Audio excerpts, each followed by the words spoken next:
running for governor in Vermont. Mr. Lisman was born in Vermont and educated at UVM. He had a successful career on Wall Street, and he has returned to Vermont because he feels he can help Vermont. Please join me in welcoming Mr. Lisman, who found time for us in his very busy schedule.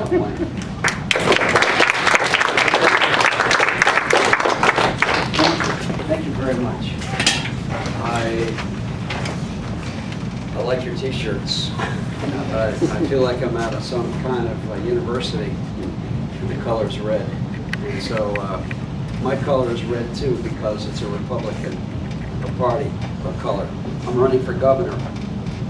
And I wish you were a little older because I'd ask you to vote soon, because on June 24th, early voting begins and the primary is on August 9th. It's summertime, vacation time, and so a lot of people will be away. But this is the most important election that I can remember for our state because it will set the direction for the next, in my opinion, 10 or even 15 years, even though the next governor is likely to be in office no more than someplace between 4 and 8 years. This is a crucial moment. So you are going to either benefit from or be a victim of a bad choice. And so if you have any influence in your family, if you have older brothers or sisters, parents, remind them to vote on August 9th. I should tell you about myself. I grew up in Burlington, Vermont, and I went to schools there. I started off in Old North End. My father, we lived upstairs from my grandparents, my mother's parents. My grandfather owned a slaughterhouse where Susie Wilson Road is. If you've ever been there, there used to be farms at my grandfather's slaughterhouse. I went to H.O. Wheeler, I went to Champlain Elementary School, and went to Burlington High School, and then went to the University of Vermont. I started working when I was 15 as a dishwasher in a restaurant. As before I could drive, my father would drop me off and then come back and wait for me in the parking lot. And he had a lot of patience because even though the kitchen closed at 9, because the restaurant didn't have a lot of hot water, it was very slow going. So he'd wait till about 11 o'clock when I'd get finished and would ask me just about every week, did you ask him for a raise? And I did. And my boss would say to me, it's great to be in America, and then walk away. Even now, I don't know what the heck he meant by all that because he never did give me a raise. Later, I'd work as a waiter, busboy, I was a bartender. I did demolition work and was a roofer. And that's between age 15 and age 21. And then I was in the Army Reserves, and when I got out of basic training, I ended up in New York City, sleeping in an airport, and got a job in New York in filing papers.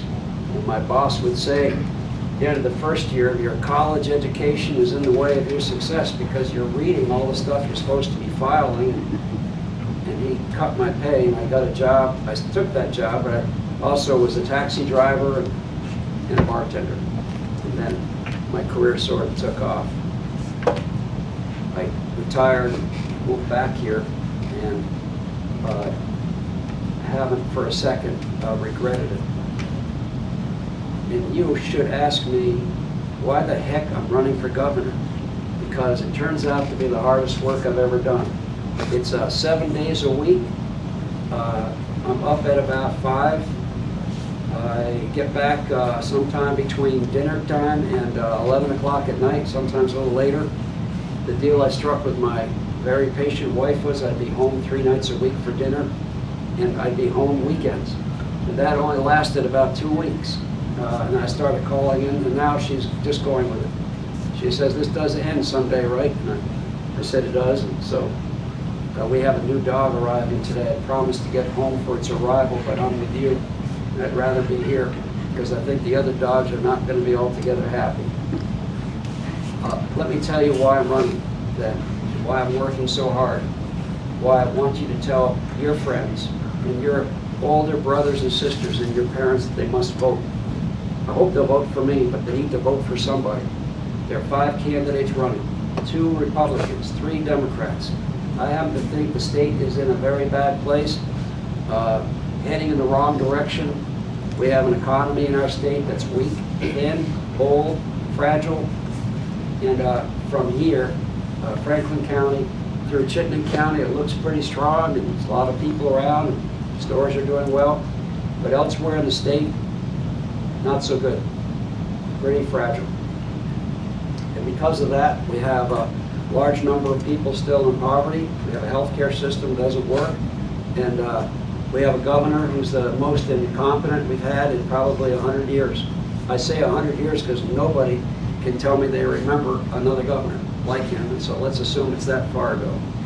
And all that is to say, I'm running to change the direction of the state, and I'm doing it with ideas. Now, I want to tell you, I had a person who was going to advise me, and he said, never run on ideas, good or bad, because you just lose more votes, and you'll never win enough votes. But my view is, you ought to speak your mind. You only have one chance at something like this. And I really believe in thinking things through, being honest, being very straightforward. And if the consequence is I lose the election, that's the way it goes, because I believe my ideas are the best you could find. We're at gubernatorial debates all the time. There are 5 of us answering questions from the audience or from people who look like television moderators, though they're not. And they ask good questions. In my opinion, between now and August 9th, the questions are going to get more intense, more uncomfortable, and more difficult to answer. And that will determine who the right person is to lead our state for the next possibly half a dozen years.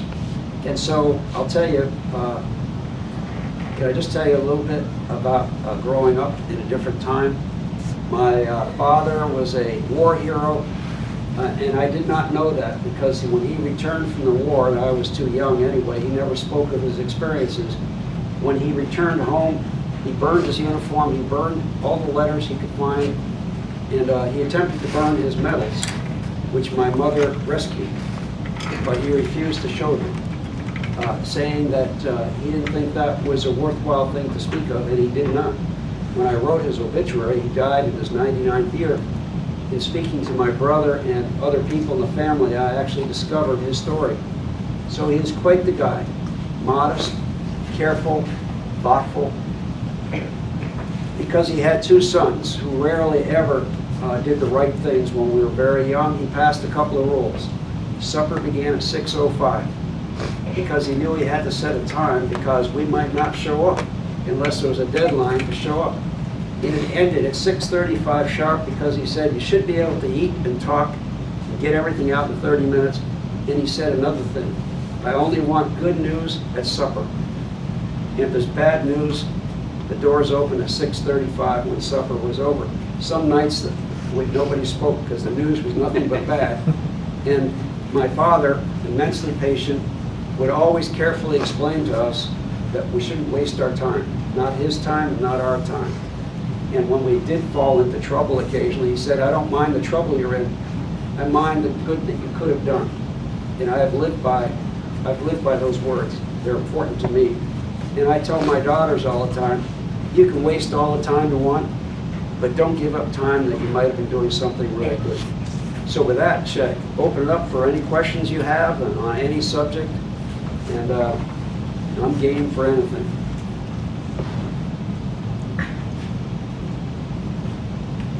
Yes, sir.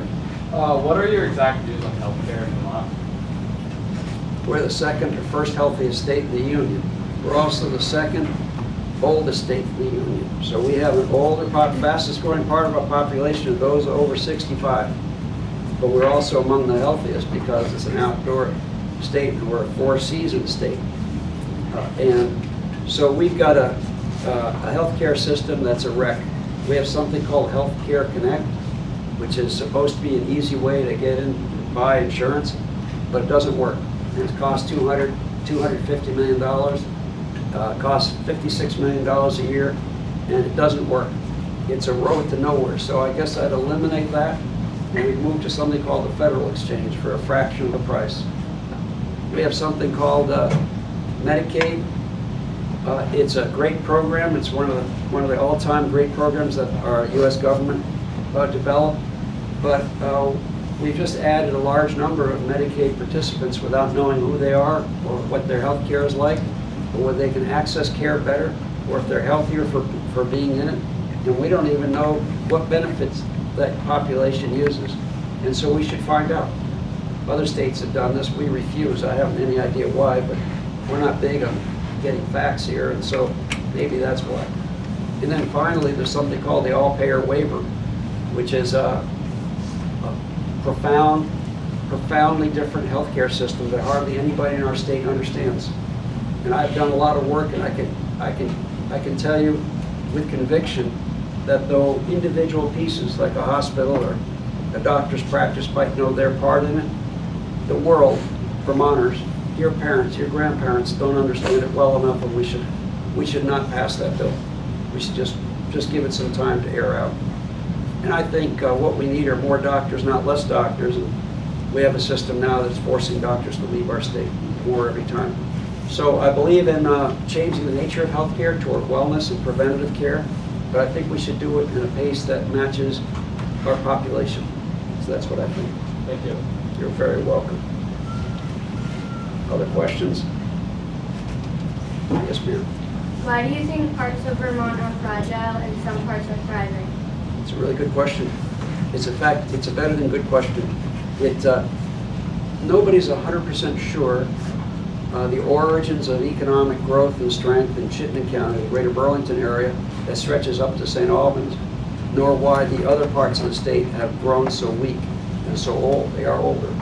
One answer is Burlington is blessed with 3 colleges, maybe 4.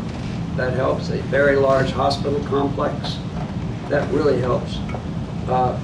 In days in the 19th and 18th century, benefited from being on Lake Champlain, a traditional place that lumber, coal, and other products came in and out of the state. So that was a big help.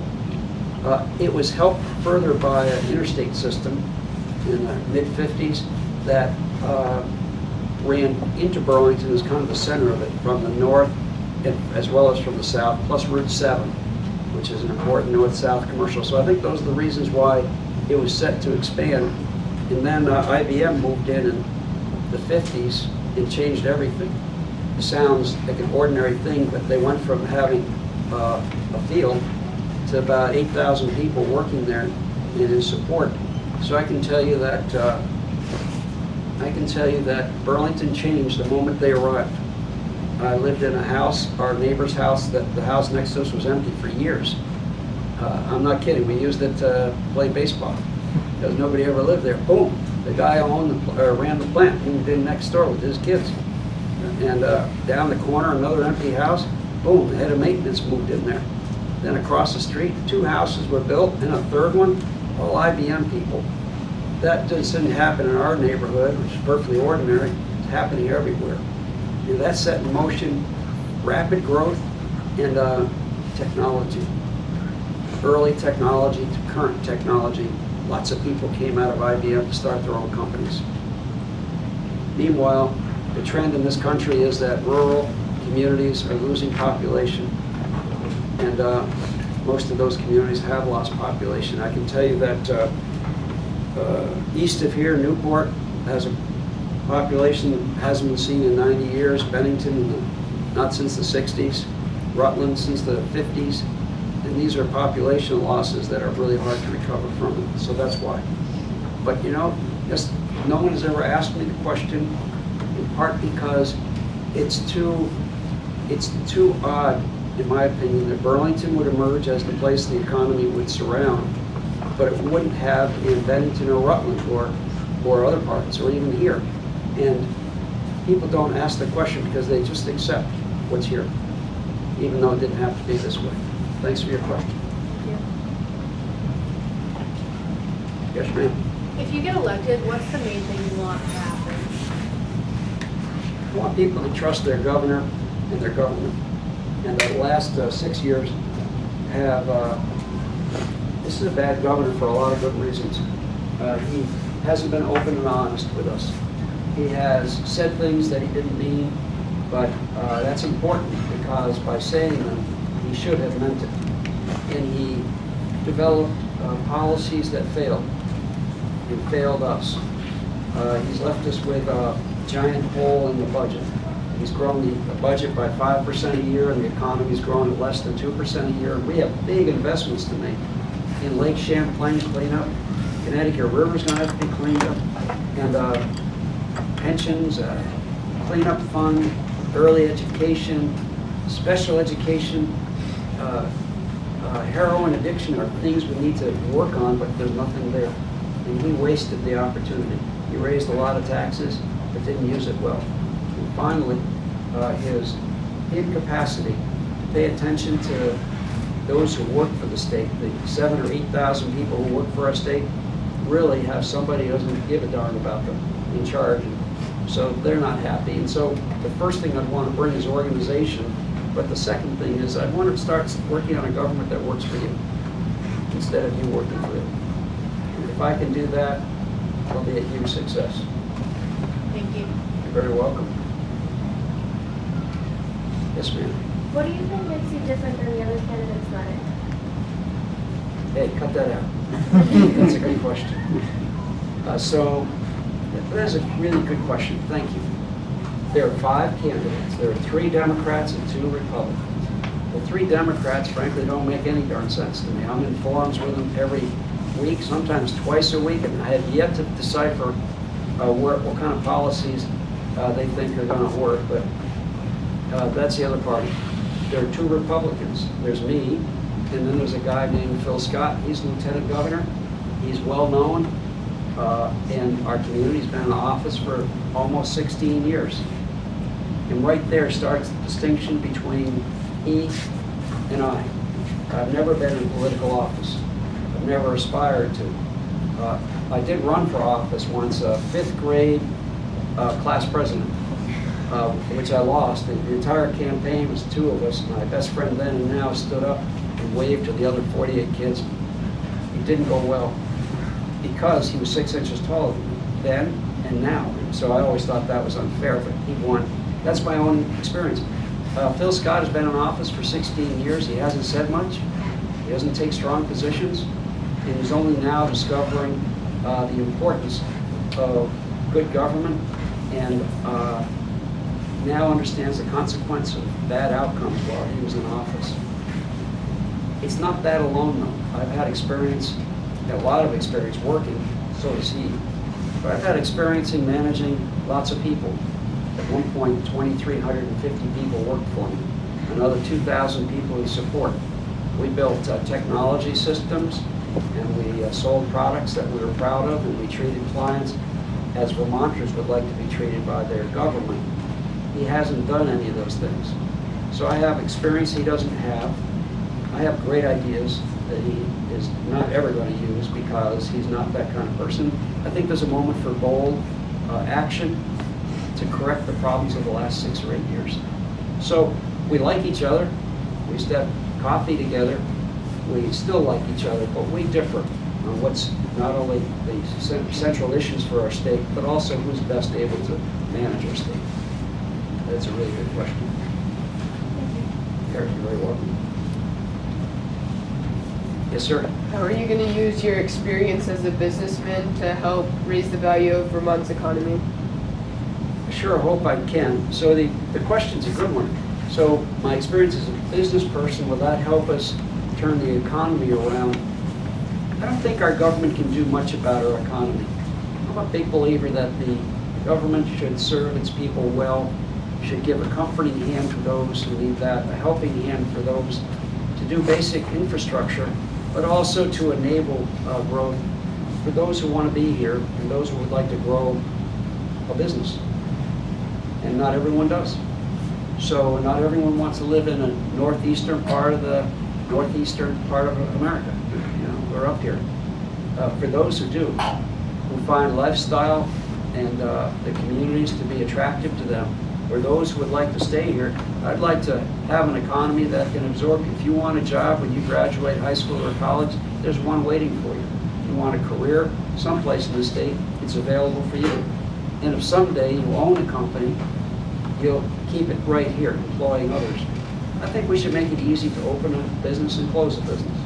I think you shouldn't need a certificate, registration for every single profession in our state, just for those dealing with public health. I think we should know our employers. So if you run a company, I think we should know who you are and what your needs are. We can't solve them, but the fact that we know you, and if you, let's say you have 200 employees someday, that's a good sized business in our state. We ought to know not your 200 employees, but we should know how you're planning to grow and where, and what your challenges are for being here, and how can we help you. So I don't know if you've ever called a business. Sometimes they answer the phone as if they're unhappy to hear from you, or gruff, and you almost hang up. But sometimes they say, how may I help you? And the difference is profound. And so I think we need a government that views you as a client. Just as we want to take care of individuals in our state, we need to take care of our employers. Not give you anything free, but to make sure that we can solve your problems. I think that would enable us to have growth. And mind you, there are 44,000 college kids in our state every year. And we have them for 4 to 6 years. We do nothing to convince them that this is the right state to live in. So the kid graduating from Bennington College may not know Burlington. The kid graduating from the University of Vermont may not know Montpelier. But their future may be found in a community that they didn't just go to school in. So we can do a lot of things. But the idea is to do them carefully, with structure, thought out, with a picture of what success looks like and what failure looks like. That'll restrain us from doing stupid things. Thanks for your question. Thank you. Yes? How do you plan on fixing the drug problems? Boy, that's a great question and a tough question, because nobody in this country has found the answer yet.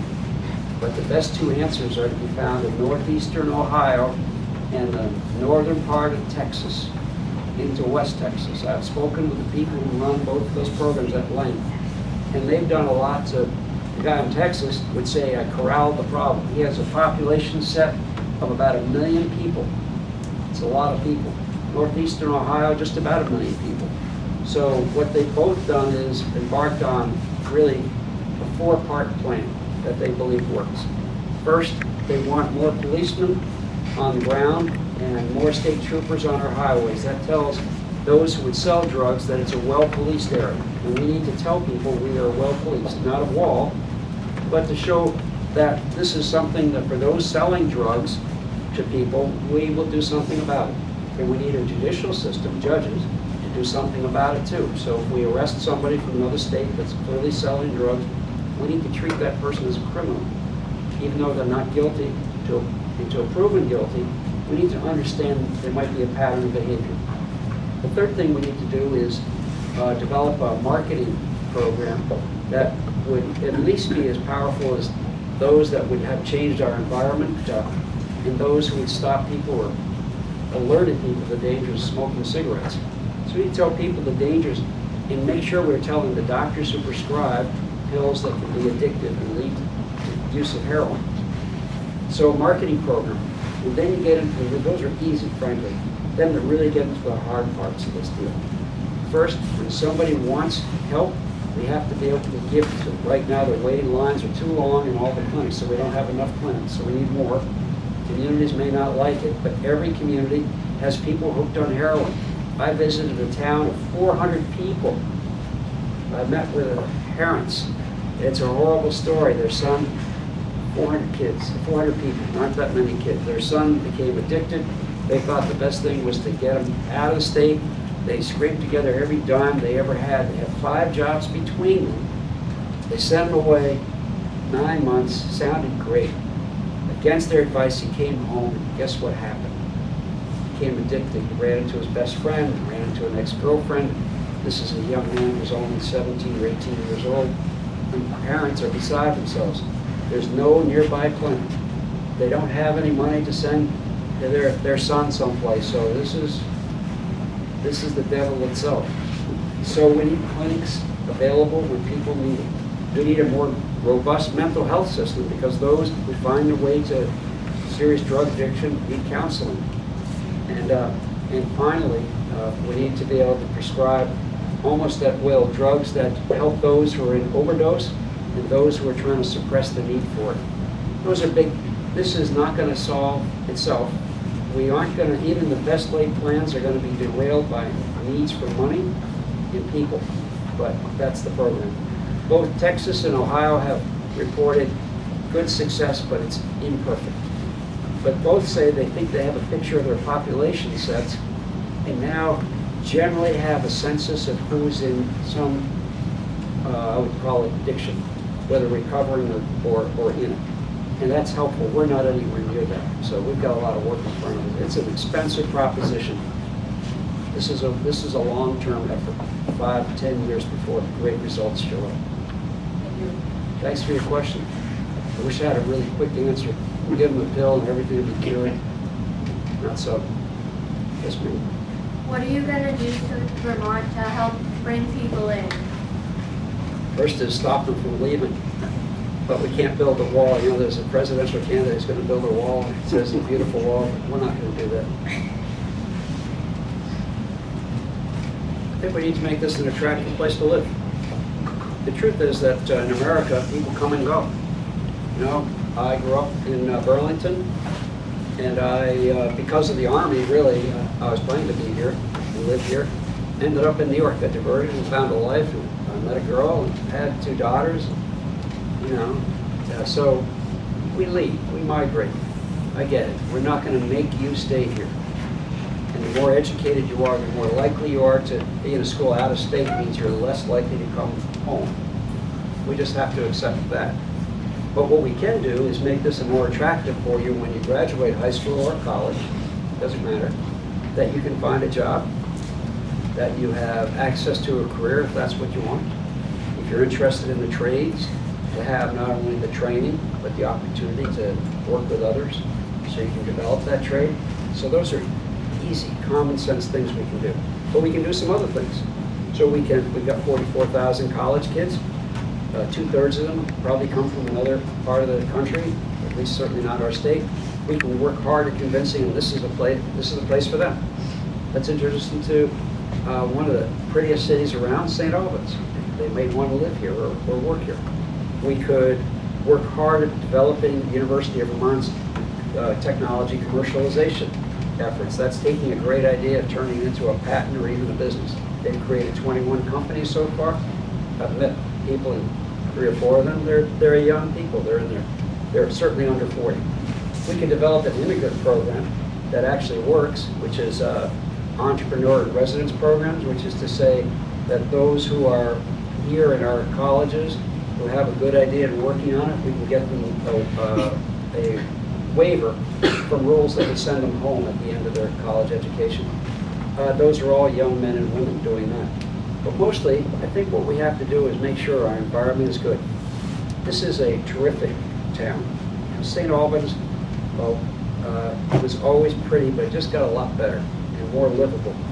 Other towns are in different kind of shape. Bennington is a place that is, I've always viewed as one of the prettiest towns around, but it's lost some of its population. Communities don't look as fresh as they used to. So we need to work on stuff like that. So we need an economy that's not just here, but in all those other counties as well. That's really the best way to do it. Have a place that is affordable. So for those who graduate from high school, college, ready to work, that they actually can afford to stay here. That means we have to work hard at taxes and fees and surcharges that this government has been charging you and I for the last 5 or 6 years. It's too expensive to live here, so we need to do something about it. It's a good question, though. That one's not going to go away. I think people want to know, not so much if their daughter will stay here or their son will stay here, but we need to know that other people are going to be here. So my daughter just left, to my dismay. I already miss her because I'd see her almost once a week at our washing machine, and it was 10 minutes of talking to her, and sometimes 30. And she would literally come in, dump it, leave, come back, move it, come back and take it home. But when she did, I'd have a conversation with her, which I now appreciate more. But her rent in Burlington turns out to be only a little less than what her rent is in New York City. And when she got a job there, I could hardly say that's a bad decision. She made the right decision. Cost of living too high, and she felt like she wasn't going to earn more money fast enough. So there you go. Thank you. The questions? Act 46, Act 46. the education Yeah, consolidation. Yeah. So Act 46 is a bill supported by the governors, passed by the legislature, that would, in an effort to reduce the cost of public school education, would force consolidation.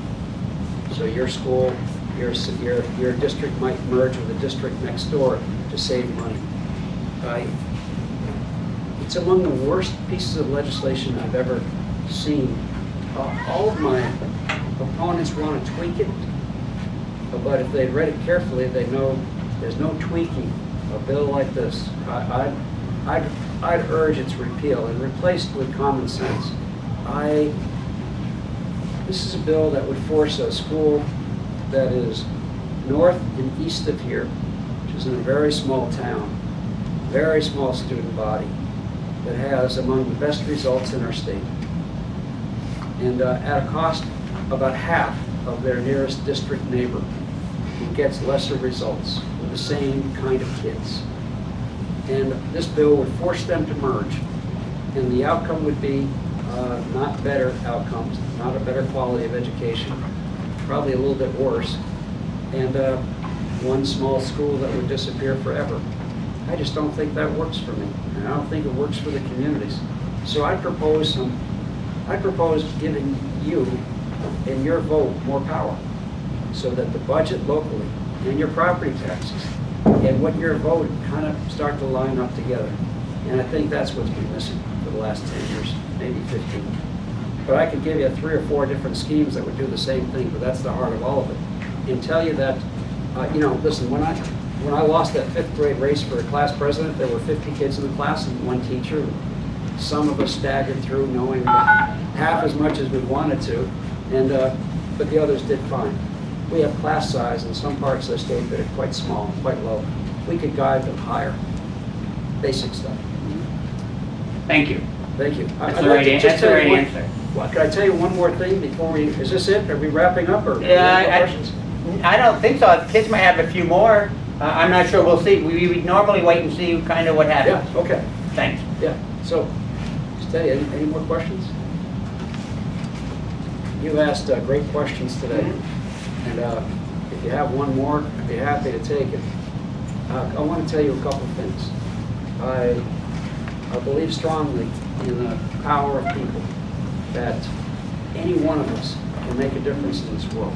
I believe in the power of bravery.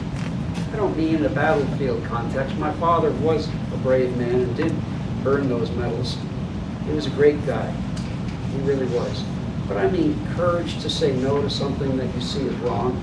Courage to raise your hand when you see a whole bunch of things wrong and ask somebody to help you fix it. Courage to be yourself and not fall in line with a crowd around you. We all have those kind of things. I think the next governor has an important role in front of them. We're going to have the courage to do the right things, to say that the way things have been going are simply wrong, that Vermonters deserve a better opportunity and a better way of doing things. And that we're going to have to tell people not only what we do, but how we do it, what it costs, and what it means to succeed. And we're going to have the courage to imagine a state that grows again, that is as young and fresh, frankly, as you are. And we have to imagine a state that would attract families from all over the world, because we have a public education system that would be the best in the world, where we'd have recreation that's available to all, or a highway system that is actually passable. We're going to have to imagine a government that doesn't intrude upon you, but is fair with you and treats our citizens as citizens, because guess who appoints them? We do. We're in charge. We've just forgotten that in the last 10 years. The people are in charge, and therefore it's up to us to make a difference. Can I tell you just one last thing, and then I'm going to say thank you. I want to tell you one more thing about my father. he was a great guy. My brother and I talk about him. We discover more about him by talking about it. My brother got a toboggan for a birthday present, and it was a great thing. The thing fly. He had this idea of clearing a bank. It was a very steep gully. There was a stream that was about 15 or 18 feet wide, and then a gully going up. And he had this idea: if we cleared the gully, we'd go down, cross the stream, and up again, and we get every neighborhood kid to go in. There's nothing but kids in the neighborhood. I want to tell you that in our first time we went down, upon returning from the hospital, my father said to my mother, who was literally wringing her hands in the driveway, if they hadn't hit the tree and broken a leg and an arm, they almost certainly would have drowned. And I took that forever as an example of restrained response to what was likely to be a crisis. And he immediately told my mother we were okay, but the craziest kids he ever thought he raised. So I want to thank you very much for your time and your patience.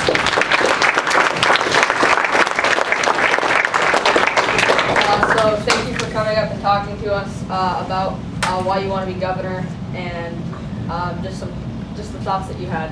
Thank you. Thanks so very much. Just one last thing, and that's that we open it up to the kids, and some of them take part in it. You know Corey Parent?